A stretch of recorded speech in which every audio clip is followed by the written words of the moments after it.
नमस्कार साथियों, चैनल हिंदी विषय एवं साहित्य में आप सभी का पुनः हार्दिक अभिनंदन है। जैसा कि आप सभी जानते हैं, अपने इस चैनल पर तैयारी कर रहे हैं हम हिंदी विषय की प्रतियोगी परीक्षाओं की, और उसके अंतर्गत रामचंद्र शुक्ल का प्रसिद्ध इतिहास ग्रंथ हिंदी साहित्य का इतिहास हम पढ़ रहे हैं। इस ग्रंथ में आदिकाल को 4 प्रकरण के अंतर्गत बांटा है शुक्ल जी ने, वो हम पढ़ चुके हैं। और भक्ति काल को बांटा है उन्होंने 6 प्रकरण के अंतर्गत। 6 प्रकरण में से 4 प्रकरण हम पढ़ चुके हैं। आज हम इसका 5वां प्रकरण, जो कि सगुण भक्ति धारा के अंतर्गत कृष्ण भक्ति धारा है, कृष्ण भक्ति शाखा है, उसकी आज हम यहाँ से शुरुआत करेंगे। इसके बाद 6 नंबर का प्रकरण हमारा और होगा, और उसके बाद हम रीतिकाल हमारा शुरू कर देंगे। कक्षा को शुरू करने से पहले मैं कहना चाहूंगी कि जो नए विद्यार्थी प्रतिदिन चैनल से जुड़ रहे हैं, वे लोग चैनल पर उपस्थित या उपलब्ध प्लेलिस्ट अवश्य चेक करें। प्रतिदिन देखिए, मैं ऐसे नहीं बता सकती कि चैनल पे आपके लिए क्या क्या उपलब्ध है। आप लोग प्रश्न करते हैं कमेंट में, उसका उत्तर देने का मैं प्रयास करती हूँ। फिर भी नाटक, कहानी, निबंध जो भी आपके सिलेबस में लगे हुए हैं, जिस भी प्रतियोगी परीक्षा की आप तैयारी कर रहे हो, किसी भी स्टेट से यदि अपनी राज्य स्तरीय प्रतियोगी परीक्षाओं की तैयारी करते हैं, तो जो महत्वपूर्ण निबंध है, महत्वपूर्ण कहानियां हैं, वो सब मैंने प्लेलिस्ट में लगा रखी है। नेट परीक्षा में तो वो हैं ही, उसके अलावा भी जो हिंदी साहित्य की प्रसिद्ध रचनाएं, उनको भी मैंने प्लेलिस्ट में लगा रखा है, तो आप लोग वहां पे चेक करते रहिए।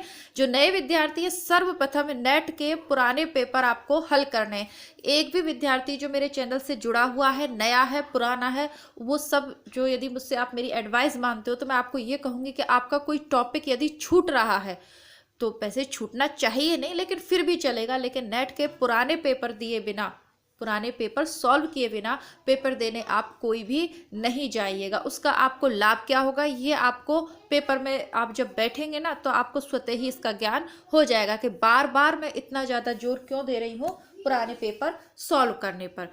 पुराने पेपर में भी ये आप लोग श्योर होके, विश्वस्त होकर सही जानकारी आप प्राप्त करें, यानी प्रश्नों के सही उत्तर को आप पढ़ें। बहुत सी जगह मार्केट में, मैंने पहले भी बताया, मैंने आपको अपने चैनल पे दिखाए भी हैं पुराने पेपर, बहुत ही रद्दी घटिया सामग्री, मतलब सिर्फ छाप दी जाती है पैसे कमाने के लिए, उससे आपको लाभ होने की बजाय हानि हो जाएगा। तो प्रमाणिक बुक पढ़िए, उसमें यदि आपके पास है तो बहुत अच्छी बात है, नहीं तो चैनल पे प्लेलिस्ट बनी हुई है, आप वहां से भी पुराने पेपर सॉल्व कर सकते हैं। बहुत सारे प्रैक्टिस सेट्स हैं आपके लिए, बहुत सारे पुराने पेपर हैं, आपका नेट का सिलेबस है, यदि आपके पास नहीं हो, महत्वपूर्ण पुस्तकों से संबंधित जानकारी है, नेट परीक्षा की तैयारी वीडियो है, वहां आप देख सकते हैं। ठीक है, तो कुल मिला के, और भी यदि आपको किसी विषय सामग्री की आवश्यकता है, आपके पास उपलब्ध नहीं है, तो आप कमेंट बॉक्स में मुझे लिखिए। किसी कारणवश आप पढ़ाई नहीं कर पा रहे हैं कम दिन में, या आपने क्या क्या पढ़ लिया, यानी जो भी आपकी समस्या, आप मुझे कमेंट बॉक्स में लिख सकते हैं, मैं उसका उत्तर देने का आपको अवश्य ही प्रयास करूंगी। शुरू करते हैं आज की हमारी कक्षा। कृष्ण भक्ति शाखा के अंतर्गत देखिए, जब हमने राम भक्ति शाखा को पढ़ा था, तो वैष्णव भक्ति का जो शुरुआत है वो होती है श्री रामानुजाचार्य के विशिष्टाद्वैत दर्शन से। लेकिन जब राम भक्ति शाखा की हम बात करते हैं, तो उसमें रामानंद जी का नाम हम सर्वाधिक महत्वपूर्ण है, या सर्वाधिक आदर के साथ लेते हैं। उसी प्रकार जब कृष्ण भक्ति शाखा की शुरुआत होती है, तो सर्वप्रथम हम वल्लभाचार्य जी को याद करते हैं। पुष्टि मार्ग के प्रवर्तक थे, और इनसे संबंधित महत्वपूर्ण बातें जानेंगे। लेकिन उससे पहले कल की कक्षा में कुछ चीजें छूट गई थी, एक थोड़ा सा कुछ लाइनें छूट गई थी, इनको कंप्लीट करेंगे, उसके बाद हम अपना शुरुआत करेंगे। तो रामचरण दास जी ने स्वसुखी शाखा निकाली थी राम भक्ति के अंतर्गत, और उसमें उन्होंने राम के श्रृंगारिक दाम्पत्य गृहस्थ जीवन का पति पत्नी के रूप में वर्णन करने का प्रयास किया। अब शुक्ल जी कहते हैं कि कौशल खंड में राम की रासलीला, विहार आदि की अश्लील व्रत कल्पित किए गए हैं, और कहा गया है कि रासलीला तो वास्तव में राम ने ही की थी। यानी कि ये लोग, जिस प्रकार तुलसी को प्रसिद्धि देने के लिए उनके भक्तों ने बाद में अनेक ग्रंथ निकाल दिए, जाली ग्रंथ निकाल दिए, उसी प्रकार ये लोग कृष्ण से और बेहतर राम को बताने के लिए उन्होंने राम को भी रसिक रूप में चित्रण करने का प्रयास किया। रामावतार में वे, अर्थात राम, 99 रास कर चुके थे। एक ही शेष था जिसके लिए फिर कृष्ण रूप में अवतार लेना पड़ा। इस प्रकार विलास क्रीड़ा में कृष्ण से कहीं अधिक राम को बढ़ाने की होड़ लगाई गई। गोलोक में जो नित्य रासलीला होती रहती है, उससे कहीं बढ़कर साकेत में हुआ करती है। वहां की नर्तकियों की नामावली में रंभा, उर्वशी के साथ साथ राधा और चंद्रावली भी गिना दी गई। देखिए ये कितना, मतलब ये लोग कहाँ तक पहुंच गए।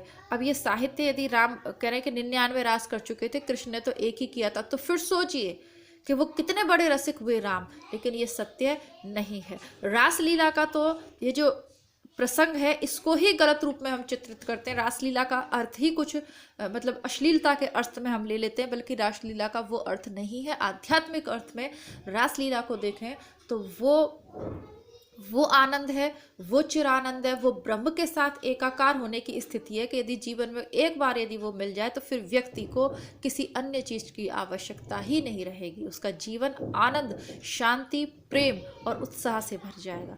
उसको केवल एक अश्लील प्रवृत्ति के रूप में चित्रित कर दिया गया। बहुत सारे गानों में भी है, मैंने सुना है एक गाना, कैरेक्टर ढीला है हम करें तो रासलीला, पता नहीं कुछ इसी तरीके का। तो रासलीला को एक अश्लील अर्थ में प्रयुक्त किया जाता है, जो कि सही नहीं है। आगे देखते हैं।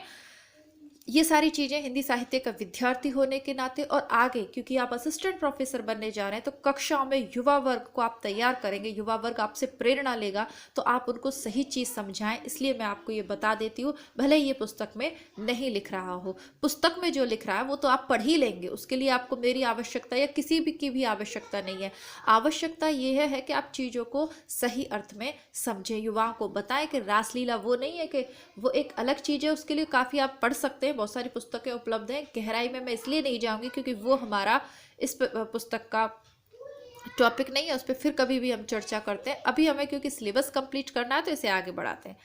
रामचरण दास की श्रृंगारी उपासना में चिरान छपरा के जीवाराम ने थोड़ा सा हेरफेर किया। उन्होंने पति पत्नी के स्थान पर सखी भाव रखा और अपनी शाखा का नाम तत्सुखी शाखा रख दिया। कभी कभी ये पूछ ली जाती है जीवाराम की तत्सुखी शाखा, इसको थोड़ा सा हाईलाइट कर लीजिएगा। सखी भाव की उपासना का खूब प्रचार लक्ष्मण किला अयोध्या वाले युगलानंद शरण ने किया। रीवा के महाराज रघुराज सिंह इन्हें बहुत मानते थे और इन्हीं की सम्मति से उन्होंने चित्रकूट में प्रमोद वन आदि कई स्थान बनवाए। चित्रकूट की भावना वृंदावन के रूप में की गई और वहां के कुंज भी ब्रज के क्रीड़ा कुंज माने गए। इस रसिक पंथ का आजकल अयोध्या में बहुत जोर है और वहां के बहुत से मंदिरों में अब राम की तिरछी चितवन और बाकी अदा के गीत अर्थात भजन गाए जाने लगे। इस पंथ के लोगों का उत्सव प्रतिवर्ष चैत्र कृष्ण नवमी को वहां होता है। ये लोग सीताराम को युगल सरकार कहा करते हैं और अपने आचार्य कृपा निवास नामक एक कल्पित व्यक्ति को बताते हैं, जिसके नाम पर कृपा निवास पदावली 1901 में छपी, प्रिंटिंग प्रेस लखनऊ। उसके अनेक पद अश्लील पद हैं, जैसे कि नीवी करसत बरजति प्यारी, रस लंपट संपुट कर जोरत, पद पसरत पुनि ले बलिहारी। तो ये अश्लीलता का चित्रण इन्होंने किया है इसमें कृपा निवास पदावली में। इससे कभी कोई प्रश्न पूछा नहीं गया क्योंकि ये ऑथेंटिक अर्थात प्रमाणिक नहीं है। पिय हंस हंस रस कुचुकी खोले, चमकी निवारत पानी लाडली, मुरक मुरक मुक बोले। ऐसे ही एक और पुस्तक श्री राम अवतार भजन तरंगणी इन लोगों की ओर से निकली है, जिसका एक भजन देखिए। हमारे पिए ठाड़े सरजू तीर, छोड़ इलाज में जाय मिली, जा खड़े लखन के वीर, मृद मुस्काए पकड़ कर मेरो, खेच लियो सब तब चीर, झाऊ वृक्ष की छाड़ी भीतर लगे रति धीर। अब इससे भी ज्यादा क्या अश्लील वर्णन होगा, है ना। बढ़िया रहा जो राम का ये वर्णन लोगों में प्रसिद्ध नहीं हुआ और बाहर निकल के नहीं आया, वरना जो स्थिति समाज में कृष्ण को की कर के रख दी है वैसी राम की भी हो जाती है। और एकमात्र मर्यादा पुरुषोत्तम जो हमारे ईश्वर है उसको भी पता नहीं किस रूप में चित्रित कर दिया गया होता। धन्यवाद है तुलसीदास के लिए कि उन्होंने जनता को सही समय पे संभाल लिया और गर्त में जाने से हमें बचा लिया। भगवान राम के दिव्य पुनीत चरित्र के कितने घोर पतन की कल्पना इन लोगों के द्वारा की गई है, ये दिखाने के लिए इतना बहुत है। लोक पावन आदर्श का ऐसा ही विभत्स विपर्य देखकर चित्त शुद्ध हो जाता है। तो शुक्ल जी को भी उतना ही कष्ट हो रहा है राम का ये रूप देखकर जितना कि हमें और आपको हमें हो रहा है, अर्थात मुझे और आपको। राम भक्ति शाखा के साहित्य का अनुसंधान करने वालों को सावधान रहने के लिए इस रसिक शाखा का वह थोड़ा सा विवरण दे दिया गया है। गुह, रहस्य, माधुर्य भाव इत्यादि के समावेश से किसी भक्ति मार्ग की यही दशा होती है। ये पूर्व में भी कहते आए हैं, आदिकाल से ये चिल्ला रहे हैं राम शुक्र, सॉरी चिल्ला रहे से मेरा मतलब ये चिल्ला कर हमें बता रहे हैं कि गुह, रहस्य, माधुर्य भाव यदि केवल इन्हीं का समावेश हो जाएगा काव्य में तो उसमें अश्लीलता आएगी, भले ही वो भक्ति काव्य ही क्यों ना हो। गोस्वामी जी ने शुद्ध, सात्विक और खुले रूप में जिस राम भक्ति का प्रकाश फैलाया था वह इस प्रकार विकृत की जा रही है, ये ध्यान दिलाना चाह रहे हैं शुक्ल जी अपने समय में। और अब मैं आपका ध्यान आकर्षित कर रही हूँ अपने समय में, तो आप भी जब राम भक्ति शाखा या कृष्ण भक्ति शाखा से संबंधित चीज़ें अपने स्टूडेंट्स को, अपने विद्यार्थियों को पढ़ाएं, तो प्लीज़ उन्हें सही तरीके से बताएं कि कृष्ण के योगीश्वर रूप, कृष्ण के राजनीति के कूटनीतिक जो वो थे उस रूप को उनके सामने प्रस्तुत करें। और गोपियों वाले जो है ये तर्क है, इसका भगवत गीता में या आपकी उसमें कहीं वो नहीं मिलता है। थोड़ा सा ये जो प्रसंग है इनको स्पष्ट करने का, यानी पहले आप स्वयं पढ़ें, उसके बाद चीज़ों को स्टूडेंट्स तक पढ़ाएं, ताकि युवा वर्ग में एक ऐसे भी युवा हों जो तर्क के सहित खंडन कर सकें ऐसे लोगों का जो कृष्ण को सिर्फ एक रास रसाने वाला छलिया समझ के उनका चित्रण किया करते हैं। ठीक है।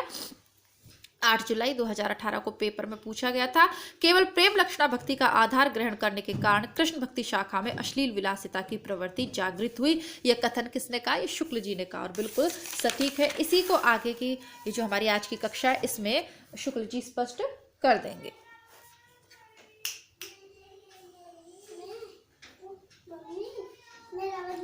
Shri Vallabhacharya ji, go from here. Shri Vallabhacharya ji, पहले कहा जा चुका है कि विक्रम की 15वीं और 16वीं शताब्दी में वैष्णव धर्म का जो आंदोलन देश के एक छोर से दूसरे छोर तक रहा, उसके वल्लभाचार्य जी प्रधान प्रवर्तकों में से थे। आचार्य जी अर्थात वल्लभाचार्य का जन्म शुक्ल के अनुसार संवत 1535 वैशाख कृष्ण 11 को और गोलोकवास अर्थात मृत्यु 1587 आषाढ़ शुक्ल तृतीय को हुआ। ये वेद शास्त्र के पारंगत धुरंधर विद्वान थे। तो अब आप देखिएगा कि कृष्ण भक्त वाले जो कवि है ना, वो बहुत महान विद्वान है। वो भी लोग हैं पर ये भी हैं, है ना। यानी निर्गुण वालों की तरह ये लोग अनपढ़ और अशिक्षित नहीं है। ठीक है। रामानुज से लेकर वल्लभाचार्य तक जितने भक्त या दार्शनिक आचार्य हुए, सबका लक्ष्य शंकराचार्य के मायावाद और विवर्तवाद से पीछा छुड़ाना था, जिसके अनुसार भक्ति अविद्या या भ्रांति ही ठहरती है। तो जैसा कि मैंने कहा आपको, ये लोग थे वैष्णव भक्त थे ये, है ना। चाहे विशिष्ट रामानुज की बात करें, वल्लभाचार्य की, रामानंद की, ये विष्णु के अवतार को मानने वाले थे। शंकराचार्य शिव के, इन्होंने 4 मठ स्थापित किए थे और अद्वैतवाद के प्रवर्तक थे शंकराचार्य। अब इनका उद्देश्य, इन्होंने ऐसा काव्य क्यों लिखा, इन्होंने इस तरीके से कृष्ण को चित्रित क्यों किया, इन्होंने कृष्ण को इस रूप में चित्रित किया कि लोग उनको प्यार करें, जनता उनको प्यार करे और जनता को अपने से लगे, कोई विशिष्ट व्यक्ति ना लगे। वो ऐसी उनकी रहस्यात्मक भरी वाणी ना हो कि जनता उनको कोई दूर का व्यक्ति माने, तो वो जन सामान्य में प्रचलित हो, इसीलिए इन्होंने किया। और शुरू से ही इनका उद्देश्य क्या था? शंकराचार्य के मायावाद और विवर्तवाद से पीछा छुड़ाना था, जिसके अनुसार भक्ति अविद्या या भ्रांति ही ठहरती है। भक्ति पर इन्होंने जोर दिया कि आपको और कुछ क्रियाकलाप करने की जरूरत नहीं है, प्रेम पूर्वक बस प्रभु के गुण गाओ, उनकी भक्ति करो, सद्मार्ग पे चलो, ईश्वर मिल जाएंगे। आगे शुक्ल जी कहते हैं कि शंकर ने केवल निरुपाधि निर्गुण ब्रह्म की ही पारमार्थिक सत्ता स्वीकार की थी। वल्लभ ने ब्रह्म में सब धर्म माने। सारी सृष्टि को उन्होंने लीला के लिए ब्रह्म की आत्मकृति कहा। अपने को अंश रूप जीवों में बिखराना ब्रह्म की लीला मात्र है। अक्षर ब्रह्म अपने आविर्भाव तिरोभाव की अचिंत्य शक्ति से जगत के रूप में परिणित भी होता है, उसके परे भी रहता है, यानी अवतार वो लेता है और सबकी आत्मा के रूप में प्रत्येक व्यक्ति के हृदय में वो विद्यमान रहता है। वह अपने सत, चित्त और आनंद इन तीनों स्वरूपों का आविर्भाव और तिरोभाव करता है। आविर्भाव यानी उगना, यानी कि प्रकट होना, है ना, जगाना, और तिरोभाव यानी उसका तिरोहित हो जाना, उसका अंतिम हो जाना, समाप्त हो जाना, यानी वो आता भी है और जाता भी है, सरल शब्दों में, ना। जीव में सत और चित्त का आविर्भाव रहता है पर आनंद का तिरोभाव। जड़ में केवल सत का आविर्भाव रहता है, चित्त और आनंद दोनों का तिरोभाव माया कोई वस्तु है ही नहीं। श्री कृष्ण ही परम ब्रह्म है, जो दिव्य गुणों से संपन्न होकर पुरुषोत्तम कहलाते हैं। आनंद का पूर्ण आविर्भाव इस पुरुषोत्तम रूप में रहता है, अतः यही श्रेष्ठ रूप है।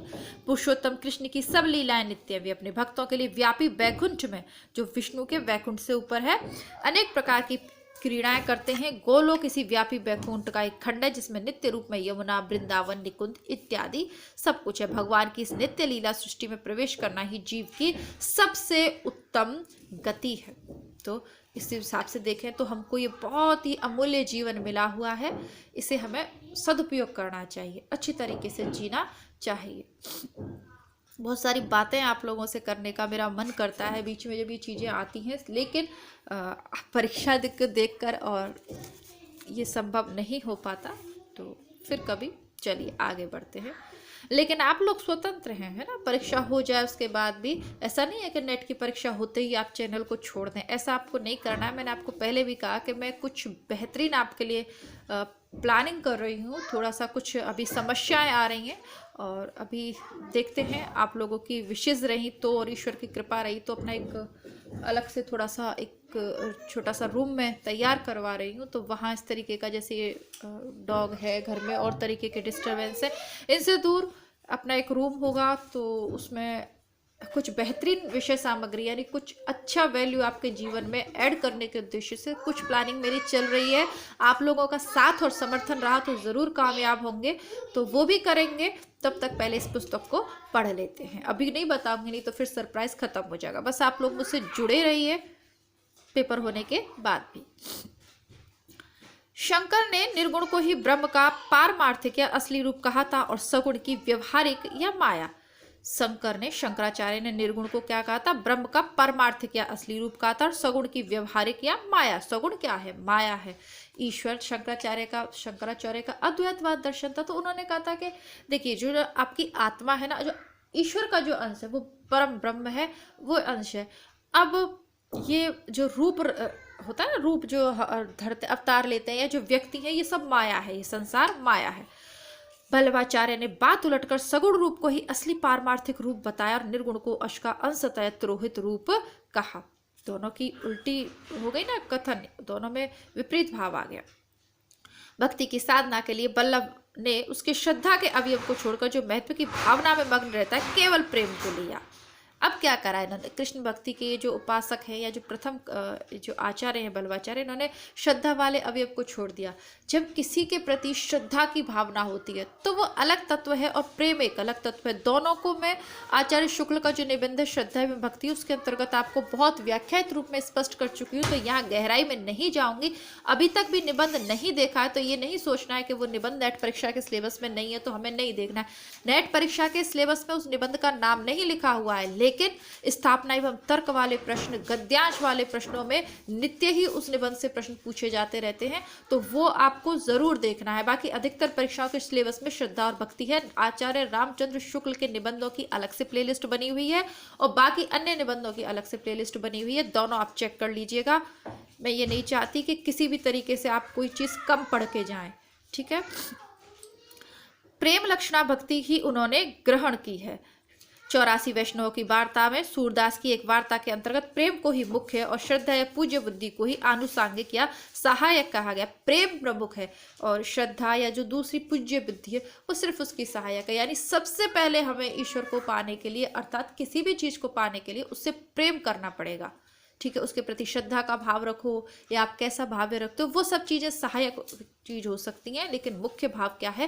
प्रेम का। तो प्रेम लक्षणा भक्ति के आधार पर, अब देखिए ना, अब यही तो ये पेपर में पूछ रहा है। अब ये सारी चीजें अगर आप यहाँ पे पढ़ लोगे तो प्रश्न को उत्तर का गलत होने की संभावना ही नष्ट हो जाती है कि केवल प्रेम लक्षणा भक्ति का, श्रद्धा को ग्रहण नहीं किया, वो साफ कह रहे हैं बल्लभाचार्य जी। तो केवल प्रेम लक्षणा भक्ति का आधार ग्रहण करने के कारण कृष्ण भक्ति शाखा में अश्लील विलासिता की प्रवृत्ति जागृत हुई, क्योंकि सामान्य जन के लिए प्रेम का मतलब केवल दाम्पत्य जीवन का प्रेम है। हालांकि बल्लभाचार्य ने या इन भक्त कवियों ने इस चीज को नहीं किया, लेकिन बाद में जो भोली भाली जनता है, जो भारतीय जनमानस है, उसमें प्रेम का क्या रूप है? प्रेम पहले तो मतलब माता पिता वाला प्रेम भी होता है, बच्चों का माता से अपने पिता से प्रेम होता है, भाई बहन का प्रेम भी होता है, लेकिन मुख्य एक श्रृंगारिक अर्थ में उसका लिया जाता है और वही कृष्ण भक्ति में लिया गया। उस उच्च भाव को जहाँ बल्लभाचार्य पहुंचे वहाँ सामान्य जनता नहीं पहुंच पाई और जो साहित्य लिखा गया उसमें अश्लीलता की प्रवृत्ति बढ़ गई। दाम्पत्य प्रेम का, दाम्पत्य प्रेम भी नहीं है गोपियों का और उनका तो कोई उस तरीके का भी नहीं था, लेकिन वो प्रवृत्ति बढ़ गई। आप मैं जो कह रही हूँ वो आपको समझ में आ रहा होगा। आगे बढ़ते हैं। श्री आचार्य जी अर्थात श्री आचार्य जी बल्लभाचार्य के महाप्रभु के मार्ग को क्या स्वरूप है?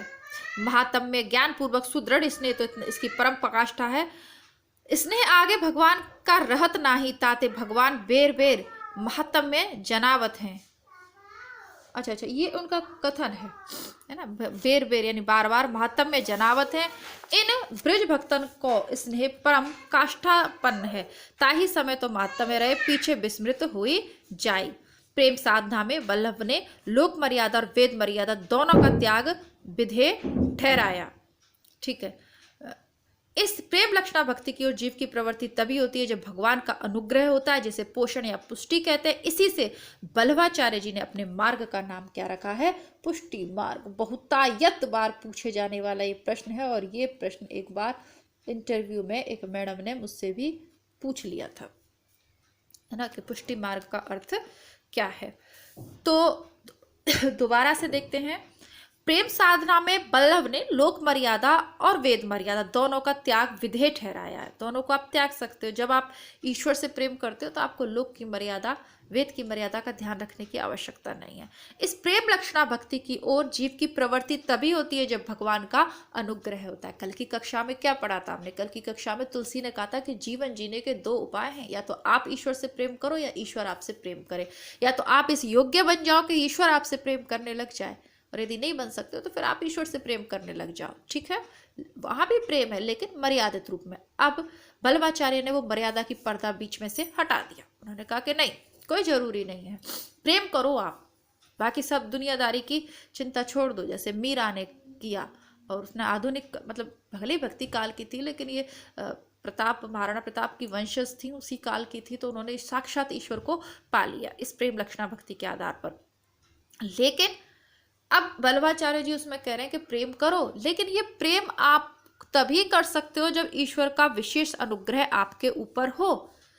इसे पोषण या पुष्टि कहते हैं, और इसीलिए वल्लभाचार्य जी ने अपने मार्ग का नाम पुष्टि मार्ग रखा। अब उन्होंने 3 प्रकार के जीव माने हैं इस पुष्टि मार्ग के अंतर्गत। थोड़ा सा ध्यान देते हुए समझेंगे चीजों को।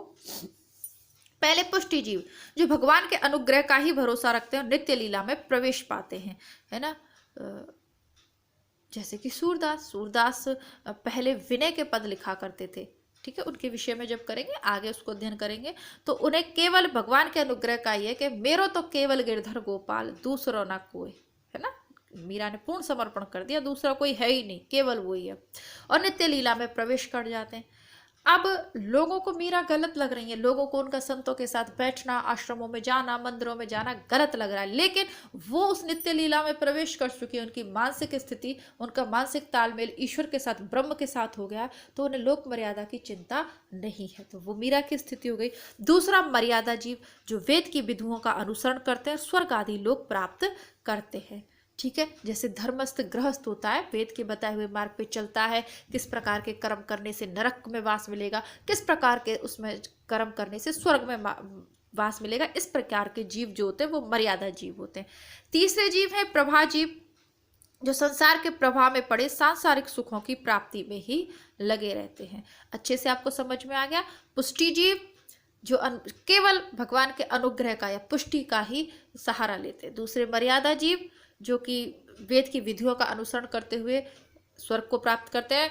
और तीसरे प्रभा जीव, जो संसार के प्रभाव में पड़े सांसारिक सुखों की प्राप्ति में ही लगे रहते हैं, उन्हें कभी ईश्वर का वही नहीं हो। तो सांसारिक सुखी सर्वस, बड़ा सा बंगला, बड़ी सी गाड़ी, सुंदर सी पत्नी, दोस्त, पति, दोस्त, जो कुछ भी है वो, और पड़ोसी से बड़ा हमारे पास संपत्ति होनी चाहिए, इस सब में जो लगे रहते हैं वो है प्रभा जीव। तो 3 प्रकार के जीव हो गए।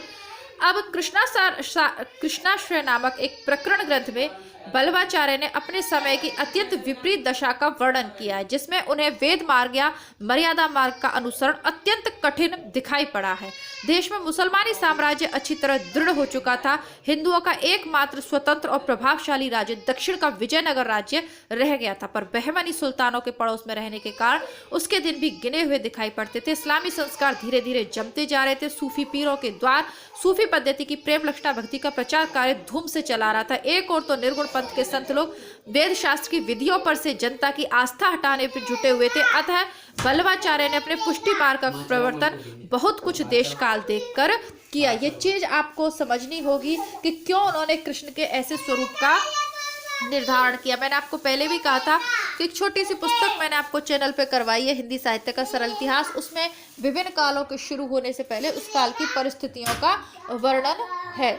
अब यदि आपके परिस्थितियां समझ में आ जाएंगी, यदि आपके तत्कालीन ये समझ में आ जाएगा कि कौन से कवि किस काल में हुए, उसकी राजनीतिक काल क्या है, भक्ति काल का राजनीतिक स्थिति क्या है, तो आप बहुत कुछ सही चीज़ों को समझ जाएंगे। यहाँ पे इन्होंने इन्हीं स्थितियों को चित्रित कर दिया शुक्ल जी ने कि एक तो निर्गुण वाले है ना, गोरख जगाए जोग भक्ति भगाए लोग, तुलसीदास भी कह चुके, वो लोग उनका मत का पूरा पंजाब और उधर के इलाके में उनका पूरा फैल रहा था।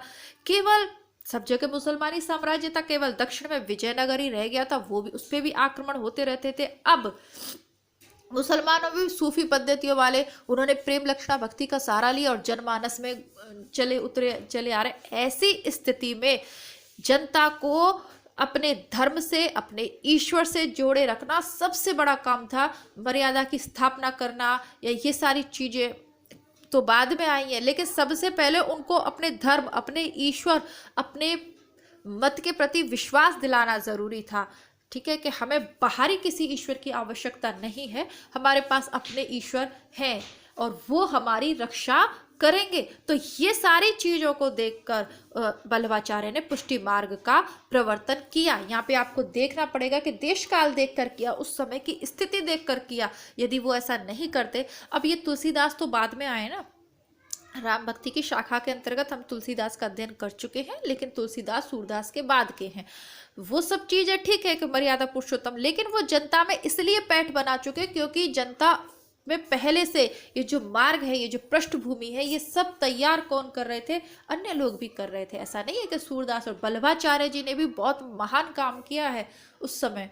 तो ये सारी चीजें आपको ध्यान रखनी पड़ेगी। और देखिए, मेरा जो एक बात मैं आप लोगों से अवश्य कहना चाहूँगी, क्योंकि भक्ति काल का प्रकरण चल रहा है, तो इससे सही समय शायद इस बात को कहने का और आपके समझने का भी सही समय यही है। तो कह देना चाहूँगी मैं आपसे कि आप लोगों ने अपने सामने देखिएगा, अभी कुछ ही सालों पहले आपने देखा होगा, अब हमारी मम्मियों का समय याद करिए, हमारा तो छोड़ दीजिए, माताजी वाला समय आप याद करिए। जब गुरुवार के दिन विष्णु देवता की पूजा होती थी, बहुत अच्छे से याद होगा आपको, बृहस्पतिवार का व्रत रखा जाता था, केले की पूजा होती थी, चना और गुड़ की पूजा मंदिर में, मामा जी के वहाँ मंदिर बना हुआ है काफ़ी अच्छा, तो मामा जी का ही है, और छोटे पे मैं वहाँ जाया करती थी, तो खूब मैं देखती थी कि सारे गांव की जो लेडीज़ हैं वो गुरुवार को आती थी, कथा पढ़ती थी, पुत्र प्राप्ति की कामना से विष्णु का व्रत करती थी।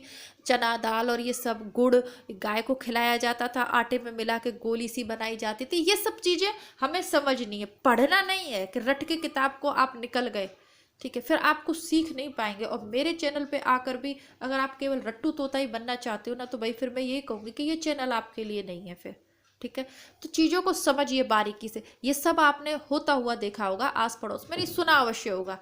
धीरे धीरे धीरे करके क्या हुआ, जैसे ही हम लोग थोड़े से बड़े हुए, साईं बाबा नाम से एक सीरियल, हालांकि मैं साईं विरोधी नहीं हूँ, मैंने पहले भी आपसे कहा है कि मैं किसी के विरोध में नहीं हूँ, मैं केवल एक शिक्षक के रूप में यहाँ आपके समक्ष उपस्थित हूँ। तो चीज़ों को दृश्यमान दिखाना और आप लोगों को समझाना और दिखाना कि किस तरीके से चीज़ें परिवर्तित होती हैं या की जाती हैं।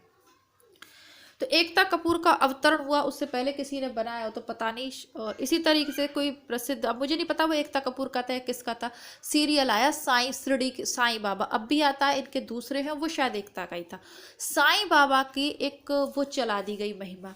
उससे पहले आपको भारत में साईं का कोई एक आध मंदिर मिलता होगा, भाई मिलता था कि जन नहीं मिलता मैं नहीं कह सकती। फिर एक महात्मा जी थे, वो बड़े बड़े घुंघराल वाले चमत्कार करते थे, उनका सतसई भगवान और जन क्या क्या करके, उनके बाद में खूब पाखंड वाखंड खुले, वो गेरुआ सा चोगा पहन के और घुंघराले से बालों वाला अजीब सा व्यक्ति, उसका प्रचार प्रसार हुआ। उस सीरियल से जनता के मन में शिरडी के साई करके इस तरीके से 2-4 सालों में उनके चमत्कार दिखाए गए। और अब वाला जो सीरियल चल रहा है उसमें तो अंग्रेजों तक से लड़ा दिया गया साईं को। इस तरीके से एक पूरा माहौल तैयार किया गया कि अब आप देखेंगे अपने आसपास गुरुवार को मंदिर में विष्णु से हटकर साईं के मंदिर बन गए, और हर मंदिर में साईं की छोटी छोटी प्रतिमाएं आपको मिल जाएंगी, बड़ी बड़ी भी मिल जाएंगी, अलग से मंदिर भी मिल जाए। तो जो केवल महाराष्ट्र में या नासिक के आसपास जो स्थान है, वो केवल वहीं पे कोई महान व्यक्ति हुए थे जिनकी पूजा होती थी, उसको पूरे भारत में इस तरीके से फैला दिया गया। पहले ये कार्य साहित्य करता था, अब सोशल मीडिया का जमाना है, दूरदर्शन का जमाना है, तो बहुत जल्दी से ये काम हो गया। अब आपने देखा होगा कि गुरुवार को सब लोग साईं के भजन गाते हैं, साईं के दर्शन करने मंदिर में जाते हैं। किस प्रकार विष्णु से लेकर ये साईं, तो ये ऐसा अचानक नहीं हो जाता, ये एक मत होता है, इसके पीछे लोग होते हैं जो व्यवस्थित तरीके से इसका प्रचार प्रसार भारत में करते हैं और जनता वो ही करती जाती है। अब आप समझ पाएंगे कि जनता की चित्तवृत्तियां कैसे परिवर्तित होती जाती हैं। ठीक है, और ऐसे समय में जब इस्लाम वाले लोगों को इस्लाम धर्म परिवर्तन की स्थिति देखी, या इस तो बल्लवाचार्य ने उन्हें एक प्रेम मार्ग भक्ति का, सरल भक्ति का इन वैष्णव कवियों ने मार्ग दिया कि आप अद्वैत के चक्कर में और इन सब के चक्कर में मत पड़ो, केवल ईश्वर से प्रेम करो। उस समय इन्होंने जनता को संभाला और बहुत सही समय पे संभाला। ठीक है, तो ऐसा नहीं है। अभी कोई प्रसंग आया था, तो जैसा कि मैंने कहा कि मैं जो चीज़ सोचती हूँ पढ़ने से, मैंने ऐसा नहीं है कि पढ़ने से, अच्छी अच्छी पुस्तकें पढ़ने से बहुत कुछ चीज़ें माइंड में क्लियर हो जाती। अभी कोई बात हुई थी घर पे ही, तो ऐसे चर्चा चली कि वो वहाँ नासिक जाना चाहिए, या वहाँ, या वो साईं बाबा का या उनका करने से ये हो जाता है वो हो जाता है। तो मैं न चाहते हुए भी मेरे मुंह से निकल गया, क्यों भाई, विष्णु भगवान की पूजा करोगे तो क्या नहीं मिलेगा? आपको क्या आवश्यकता आ रही है? जब आप इतने सालों से विष्णु और विष्णु करते आए, तो आपको क्या जरूरत आ रही है कि आप भगवान पलट के साईं कर लो? ठीक है, आप दर्शन करने जाओ, श्रद्धा का भाव रखो, अच्छी बात, पर आप ये क्यों कह रहे हो कि विष्णु की पूजा करने से नहीं मिलेगा और विस्पत को साईं की करो तो मिल जाए? तो ये सारी चीजें आप सोचिए, ऐसा नहीं होता कि किसी ने सीरियल बना दिया यूं ही ये सब एक प्रचार प्रसार, जैसे अंग्रेजी भाषा है, इनके भी मिशनरी द्वारा प्रचार प्रसार किए गए, ऐसी स्थितियां कर दी देश के सामने कि आप अपने बच्चे को अंग्रेजी स्कूल में पढ़ाने के लिए विवश हो गए। तो सारी चीजें हैं, यही इन संस्थाओं का काम है। विभिन्न विभिन्न मत आए, जनता उन मतों के पीछे पागल होती रही, तब भी होती थी, अशिक्षित है तब भी होती है, तब भी टोने टोटके होते थे। अब और ज्यादा समाज में इनका है, यूट्यूब पे फलाने बाबा, ये बाबा, वो बाबा। तो भाई कुल मिला के ये है कि हम केवल सही का साथ दें, आंखें कान खुली रख के काम करें, तो आज के जीवन में तो और भी परेशानियां, तो सही दिशा में बढ़ सकते हैं। आगे बढ़ते हैं, अच्छे से आपको समझ में आ गई होगी आज की कक्षा। जो मैं कहना चाह रही हूँ, मूल चीजों को आप समझ लीजिए, तथ्य तो आपको हर कहीं मिल ही जाएंगे। आगे देखते हैं। तो इन्होंने पुष्टि मार्ग का प्रवर्तन बहुत कुछ देश काल देखकर किया। बल्लवाचार्य जी के मुख्य ग्रंथ ये हैं: पूर्व मीमांसा भाष्य, उत्तर मीमांसा या ब्रह्मसूत्र भाष्य, जो अणु भाष्य के नाम से प्रसिद्ध है और अणु भाष्य बाद पूछा भी जाता है। इनके शुद्धाद्वैतवाद का प्रतिपादक यही दार्शनिक ग्रंथ है। शुद्धाद्वैतवाद का प्रतिपादन किया बल्लवाचार्य जी ने और इनका प्रसिद्ध ग्रंथ है अणुभाष्य। श्रीमद् भगवत की सूक्ष्म टीका या सुबोधनी टीका, तत्वदीप निबंध तथा 16 छोटे मोटे प्रकरण ग्रंथ, इनमें से पूर्व मीमांसा भाष्य का बहुत थोड़ा सा अंश मिलता है। अणुभाष्य आचार्य जी पूरा ना कर सके थे, अतः अंत के 1.5 अध्याय उनके पुत्र गोसाई विठल दास ने लिखकर पूरा किया। भागवत की सूक्ष्म टीका नहीं मिलती। सुबोधनी का भी कुछ अंश ही मिलता है। प्रकरण ग्रंथों में पुष्टि प्रभा मर्यादा नाम की प्रसिद्ध पुस्तक मूलचंद तुलसीदास तेलीवाला ने संपादित करके प्रकाशित करवाई है। रामानुजाचार्य के समान बल्लवाचार्य ने भी भारत के बहुत से भागों में पर्यटन और विद्वानों से शास्त्रार्थ करके अपने मत का प्रचार किया था। तो ये जो विद्वान लोग थे, इनमें शास्त्रार्थ होता था अपने अपने मत को लेकर। ऐसा नहीं है कि निर्गुणों की तरह से जो मनमाए सो जाकर जनता को उपदेश दे दिए, नहीं, शास्त्रार्थ की कसौटी पे किसी तथ्य को कसा जाता था और जो जीतता था फिर उसकी सभी लोग वो अन्य लोगों को अपने मत के बारे में बताता था, फिर जनता तक उस चीज को पहुंचाया जाता था। अंत में अपने उपास्य श्री कृष्ण की जन्मभूमि में जाकर इन्होंने अपनी गद्दी स्थापित की और अपने शिष्य पूरनमल खत्री द्वारा गोवर्धन पर्वत पर श्रीनाथ जी का बड़ा भारी मंदिर का निर्माण करवाया। और यहीं पे तो सूरदास जी थे जो भजन गाया करते थे, रहते थे यहीं पे, तथा सेवा का बड़ा भारी मंडान बांधा। बल्लभ संप्रदाय में जो उपासना पद्धति या सेवा पद्धति ग्रहण की गई, उसमें भोग राग तथा विलास की प्रभु सामग्री के प्रदर्शन की प्रधानता रही। मंदिरों की प्रशंसा केसर की चक्रियां चले हैं कहकर होने लगी। भोग विलास के इस आकर्षण का प्रभाव सेवक सेविकाओं पर कहाँ तक अच्छा पड़ सकता था। जनता पर चाहे जो प्रभाव पड़ा, पर उक्त गद्दी के भगत शिष्यों ने सुंदर सुंदर पदों द्वारा जो मनोहर संगीत धारा बहाई, उसने मुरझाते हुए हिंदू जीवन को सरस और प्रफुल्लित किया। इस संगीत धारा में दूसरे संप्रदायों के कृष्ण भक्तों ने भी पूरा सहयोग दिया है। तो वो कह रहे हैं कि जब इस तरीके की प्रेम लक्षणा भक्ति चल पड़ी और सेवा और ये नित्य लीला वगैरह, तो उसका प्रभाव क्या पड़ता, जो भी पड़ा हो, लेकिन मुरझाते हुए हिंदू जीवन को सरस और प्रफुल्लित अवश्य किया। ठीक है, सब संप्रदायों में कृष्ण भक्त भागवत में वर्णित कृष्ण की व्रज लीला को ही लेकर चले। ये एक इसकी बहुत बड़ी कमी रही कि केवल भागवत में वर्णित कृष्ण की ब्रज लीला को लेकर चले, क्योंकि उन्होंने अपनी प्रेम लक्षणा भक्ति के लिए कृष्ण का मधुर रूप ही पर्याप्त समझा। महत्व की भावना से उत्पन्न श्रद्धा या पूज्य बुद्धि का अवयव छोड़ देने के कारण कृष्ण के लोक रक्षक और धर्म संस्थापक स्वरूप को सामने रखने की आवश्यकता उन्होंने नहीं समझी। ठीक है, यदा यदा ही धर्मस्य ग्लानिर्भवति भारते अभ्युत्थानम अधर्मस्य तदात्मनम सजामः। तो उस रूप की को नहीं कह रख पाए, वो गीता में ही छुप के रह गया, उसको बाद के कवियों ने नहीं लिखा, उसके ऊपर आवश्यकता ही नहीं समझी। भगवान के मर्म स्वरूप को इस प्रकार किनारे रख देने से उसकी ओर आकर्षित होने और आकर्षित करने की प्रवृत्ति का विकास कृष्ण भक्तों में न होने पाया, ना वो स्वयं उस रूप की ओर आकर्षित हो पाए और ना बाद के लोगों को उन्होंने किया। फल यह हुआ कि कृष्ण भक्त कवि अधिकतर फुटकल श्रृंगारी पदों की रचना में ही लगे रहे। उनकी रचनाओं में ना तो जीवन के अन्य गंभीर पक्षों के मार्मिक रूप स्फुट हुए और ना अनेक रूपता। श्री कृष्ण का इतना चरित्र उन्होंने न लिया जो खंड काव्य महाकाव्य आदि के लिए पर्याप्त होता। राधा कृष्ण की प्रेम लीला ही सबने गाई। तो जब सबने प्रेम प्रेम ही चिल्लाया तो जनता ने भी प्रेम प्रेम ही सुना। भगवत धर्म का उदय यद्यपि महाभारत काल में ही हो चुका था, अवतारों की भावना देश में बहुत प्राचीन काल से चली आती थी, पर वैष्णव धर्म के सांप्रदायिक स्वरूप का संगठन दक्षिण में ही हुआ। तो ये चीज तो ये भी कह रहे हैं बाद में, जो इनको आप शुक्ल जी की आलोचना करते हैं कि इन्होंने इस तरीके से कहा, ये तो ये भी कह रहे हैं कि दोबारा से देखिए, भागवत धर्म का उदय यद्यपि महाभारत काल में ही हो चुका था और अवतारों की भावना भी देश में बहुत प्राचीन काल से चली आती थी, पर वैष्णव धर्म के सांप्रदायिक स्वरूप का संगठन दक्षिण में ही हुआ। वैदिक परंपरा के अनुकरण पर अनेक संहिताएं, उपनिषद, सूत्र ग्रंथ इत्यादि तैयार हुए। श्रीमद् भागवत में श्री कृष्ण के मधुर रूप का ही विशेष वर्णन होने से भक्ति क्षेत्र में गोपियों के ढंग के प्रेम का माधुर्य भाव का रास्ता खुला। इसके प्रचार में दक्षिण के मंदिर की देवदासी प्रथा विशेष रूप से सहायक हुई। माता पिता मंदिरों में लड़कियों को चढ़ा आते थे, जहां उनका विवाह भी ठाकुर जी के साथ हो जाता था। उनके लिए मंदिर में प्रतिष्ठित भगवान की उपासना पति रूप में विधेय थी। इन्हीं देवदासियों में कुछ प्रसिद्ध भक्ति ने भी हो गई है। और इसके बारे में मैं आपको सिद्ध साहित्य के अंतर्गत बहुत कुछ पढ़ा चुकी हूँ, बहुत कुछ बता चुकी हूँ, दोबारा व्याख्यान नहीं करूंगी। आप लोग जब क्रमबद्ध रूप से इस पुस्तक को पढ़ेंगे तो बहुत सारी चीजें माइंड में अपने आप ही क्लियर हो जाएंगी। दक्षिण में अंडाल इसी प्रकार की प्रसिद्ध भक्तिन हो गई थी, जिसका जन्म 773 में हुआ था। अंडाल के पद द्रविड़ भाषा में तिरुप्पावाय नामक पुस्तक में मिलते हैं। तो ये पूछी जाती है, अंडाल ये भक्त नहीं है। अंजाल एक स्थल पर कहती है, अब मैं पूर्ण यौवन को प्राप्त हुआ और स्वामी कृष्ण के अतिरिक्त और किसी को अपना पति नहीं बना सकती। इस भाव की उपासना यदि कुछ दिन चले तो उसमें गुह और रहस्य की प्रवृत्ति हो ही जाएगी। रहस्यवादी सूफियों का उल्लेख ऊपर हो चुका है, जिनका उपासना भी माधुर्य भाव की ही थी। मुसलमानी जमाने में सूफियों का प्रभाव देश की भक्ति भावना के स्वरूप पर बहुत कुछ पड़ा। माधुर्य भाव को प्रोत्साहन मिला। माधुर्य भाव की जो उपासना चली आ रही थी उसमें सूफियों के प्रभाव से आभ्यंतर मिलन, है ना, बाह्य मिलन, मूर्छा, उन्माद आदि की रहस्यमय योजना हुई। मीराबाई और चैतन्य महाप्रभु दोनों पर सूफियों का प्रभाव पाया जाता है। तो ये चीज मैं आपको पहले भी जब आपको पुष्टि मार्ग बता रही थी तब मैं आपको ये मीरा के विषय में भी पढ़ा रही थी। और चैतन्य महाप्रभु कृष्ण के गीत गाते गाते, कीर्तन करते करते मूर्छित भी हो जाते थे और उन्माद की स्थिति, पागलों जैसी स्थिति हो जाती थी, बेसुध हो जाते थे, घंटों घंटों उनको होश नहीं आया करता था। तो इन सब के आधार पे हम कह सकते हैं कि इन पर भी सूफियों का प्रभाव पड़ा।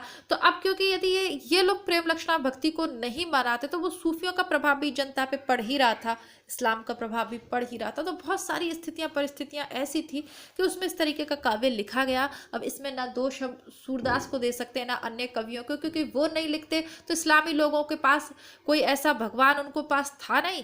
यहाँ तो उन्होंने नायक नायिका के रूप में राधा और कृष्ण को चुन लिया।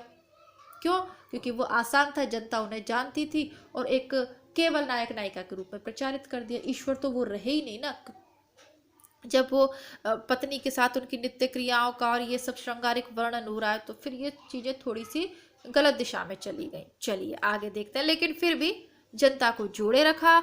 जनता के पास अपने भगवान थे, जनता के पास अपने कृष्ण कान्हा थे, जिनकी लीलाओं का आनंद हम ले सकते हैं, जिनके बाल स्वरूप का आनंद हम ले सकते हैं। अब ये अपनी बुद्धि पर डिपेंड करता है कि कौन किस रूप में अधिक ग्रहण करता है। ठीक है, अब बात करते हैं कृष्ण भक्ति शाखा के महत्वपूर्ण कवि सूरदास जी के विषय में। सूरदास जी का वृत्त 84 वैष्णव की वार्ता में केवल इतना ज्ञात होता है कि ये पहले गौ घाट, आगरा और मथुरा के बीच पर एक साधु या स्वामी के रूप में रहा करते थे और शिष्य किया करते थे। गोवर्धन पर श्रीनाथ जी का मंदिर बन जाने के पीछे एक बार बल्लभाचार्य जी गौ घाट पर उतरे, तब तब सूरदास उनके दर्शन को आए और उन्हें अपना गुरु बनाया और एक पद गाकर सुनाया। आचार्य जी ने उन्हें अपना शिष्य किया और भागवत की कथाओं को गाने योग्य पदों में करने का आदेश दिया। उनकी सच्ची भक्ति और पद रचना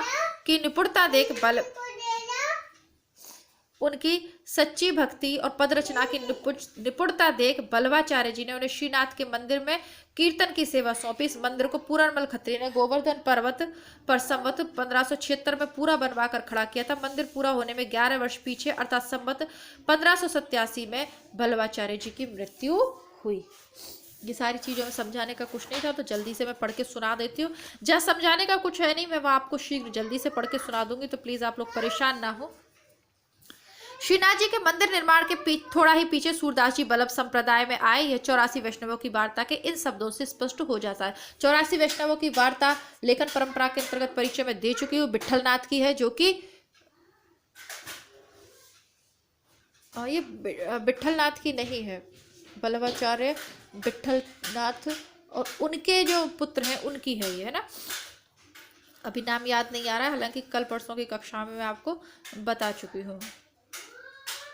चलिए, ओरहु पद गाए तब श्री महाप्रभु जी ने अपने मन में विचारे, जो श्रीनाथ जी के यहाँ और तो सब सेवा को मंडान भयो है, पर कीर्तन को मंडान नहीं किया, ताते अब सूरदास को दीजिए। ऐसा विचार किया बल्लभाचार्य ने।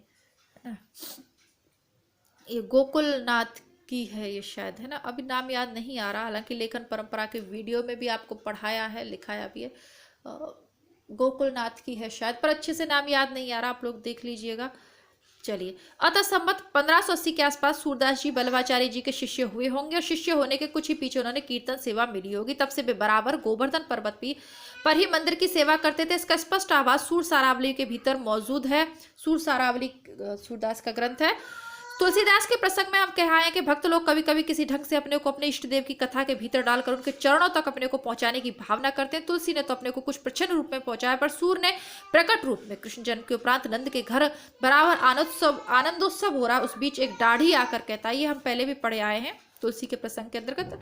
नंद जो हो मेरे मन आनंद भयो, हो गोवर्धन ते आयो, तुम्हारे पुत्र भयो, मैं सुन के अति आतुर उठ धायो।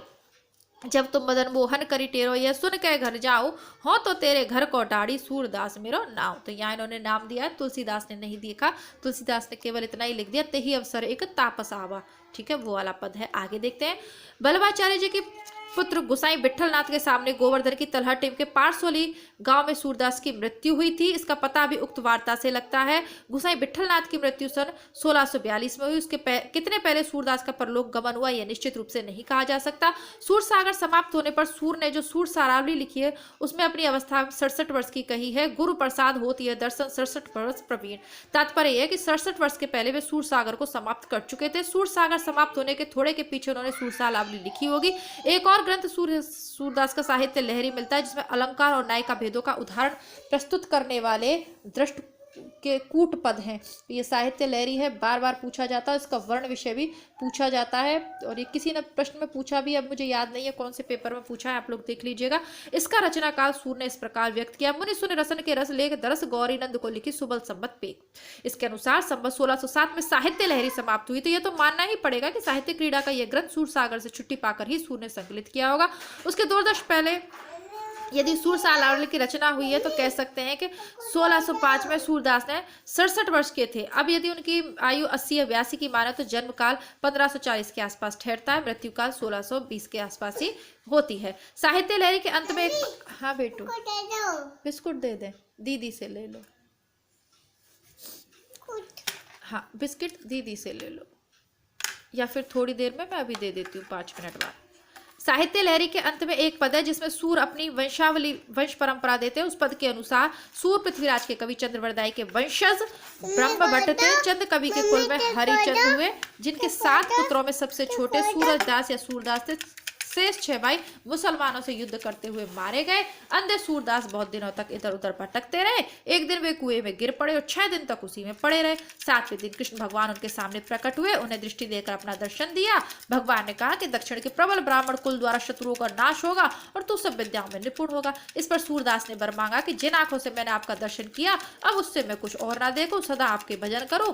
कुएं से जब भगवान ने उन्हें बाहर निकाला तब वे ज्यों के त्यों अंधे हो गए और ब्रज में आकर भजन करने लगे। वहां गोसाई जी ने उन्हें अष्टछाप में लिया।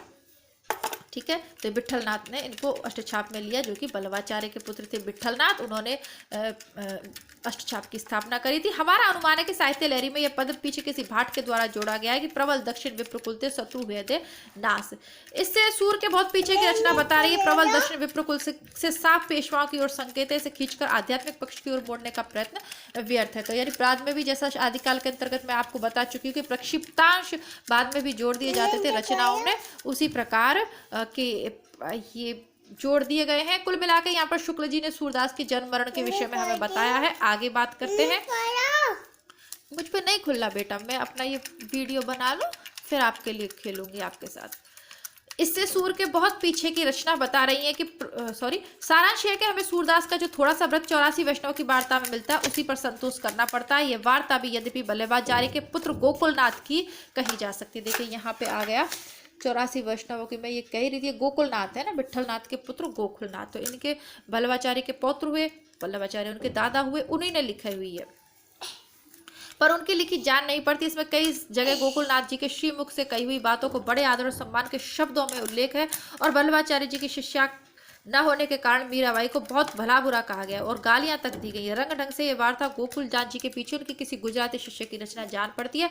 भक्तमाल में सूरदास के संबंध में केवल एक यही छप्पे मिलता है। उक्ति चोज अनुप्रास वरण अस्थिति अति भारी, वचन प्रीति निर्वाह अर्थ अद्भुत दुखधारी, प्रतिबिंब मत दिव्य दृष्टि हृदय हरि लीला भासी, जन्म कर्म गुण रूप सवय रसना प्रकाशी, विमल बुद्धि गुण और की जो यह गुण शबन धरे, सूर कवित सुने कौन कवि जो नहीं सिर चालन करे। तो इस सूरदास के बारे में या नावादास की भक्तमाल में मिलता है। आप गाना नहीं गाओ, मम्मी गाना गा रही है ना, इतना ही बहुत है। इस छप्पे में सूर्य के अंधे होने भर का संकेत है जो परंपरा से प्रसिद्ध चलाता है। जीवन का कोई विशेष प्रामाणिक वृत्त ना पाकर इधर कुछ लोगों ने सूर्य के समय के आसपास के किसी ऐतिहासिक लेख में जहां कहीं सूरदास का नाम मिलता है वहीं का प्रसिद्ध वृत्त सूरदास पर घटाने का प्रयत्न किया है। ऐसे दो उल्लेख लोगों में मिलते हैं। आईने अकबरी में अकबर के दरबार में नौकर गवैयों बीनाकारों आदि कलावंतों की जो फिर है, तो उसमें बाबा रामदास और उनके बेटे सूरदास दोनों का